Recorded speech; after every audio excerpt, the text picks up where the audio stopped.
So just wanted to go over inventory again real quick, and I also want to give another shout out. And I guess I can feel Jeff over at CSS's fucking pain dealing with all the people that they're trying to make gimmicks off of what he's done. And now I feel that way about the rocker arms. I feel really possessive over these rocker arms because this is my fucking idea that people are not. I'm not the originator of the concept, but it's one of those things where people are swagger jacked.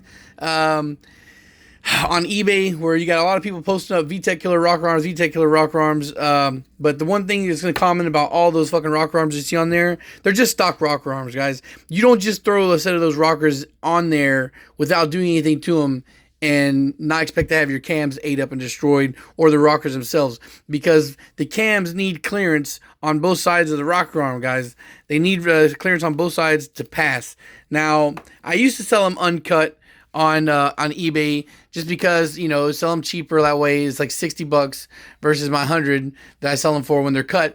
And I see people on there selling their shit listed for $65, $70 plus shipping, all that stuff.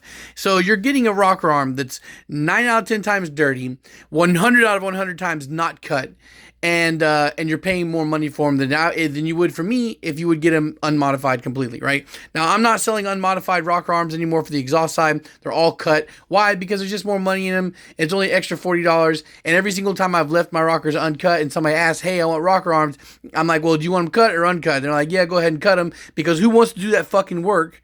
Then I wind up cutting them anyway. So instead of doing that and taking somebody's money and waiting the time to cut, I'm just going to go ahead and cut all my exhaust rockers off rip, so that way that option is just ready to ship whenever you ask for it. Now, another thing is, too, you're going to have the camshafts to be able to put the fucking cam lobe on there to check and make sure you actually have clearance, unless you just want to try and cut off the entire arm without to be 100% sure that you're getting them.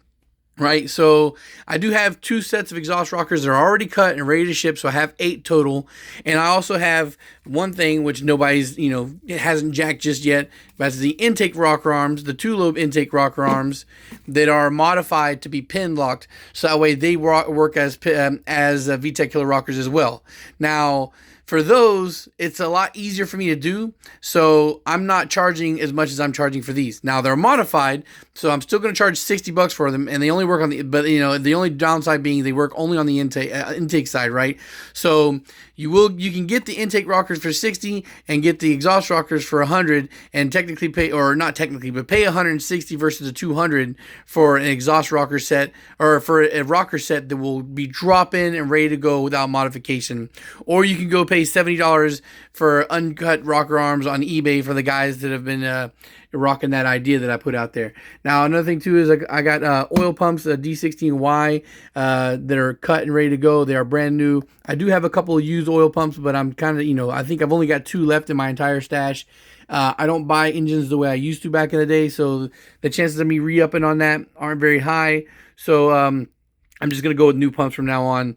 And, 0 miles is always better. You want to get I think that at a certain point, you got to decide when you're going to pinch pennies, whether you want to just something, you're trying to go as cheap as possible, or spend a little bit of extra money to get something that's ready to go. Now, again, you're spending an extra $40 on these. And I know that somebody asked me for rocker arms the other day. They got their invoice for $200, and they probably freaked out like, oh, I'm not paying $200 for rocker arms. But here's some things to think about, guys.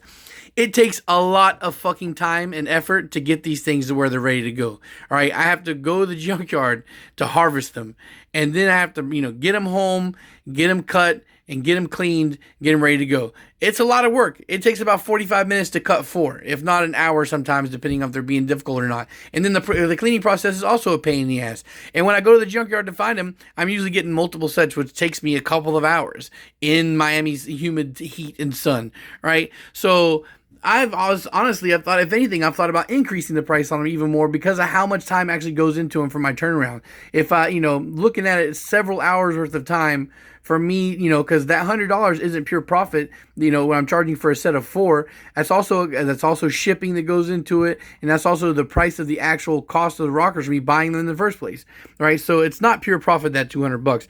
And another thing is too, guys, if you want to get aftermarket performance rockers that are VTEC killer, those are like $1,500 for a set of 8. So at the end of the day, you're paying like a small fraction.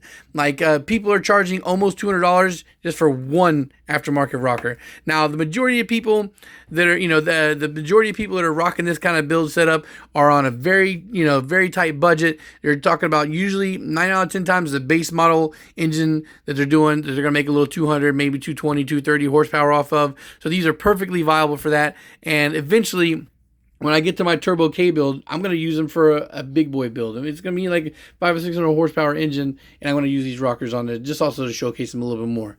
But guys, again, I don't think, bang for your buck. There may be a lot of people out there, that replicating the idea for a quick, easy come up on money, but you're not seeing anybody out there that's going to do mine, at least right now. I know eventually you may get to a point where other people are doing the same thing I'm doing and maybe undercutting, but I would go so far as to imagine that when somebody actually takes the effort that I've taken to cut and modify and clean and all this shit to get them 100% ready to go, that they're going to realize that the money is just easier to sell their shitty ones unmodified for $60, $70 when people keep buying them. All right, guys, so in the Honda community, if you know anybody who's interested in this type of thing, you hear anybody talk about it and wanting to go, point in my direction, because I think right now it's pretty undisputed of me being the one person that are cranking these out on a regular and for the best price. All right, guys, thanks for watching, and peace.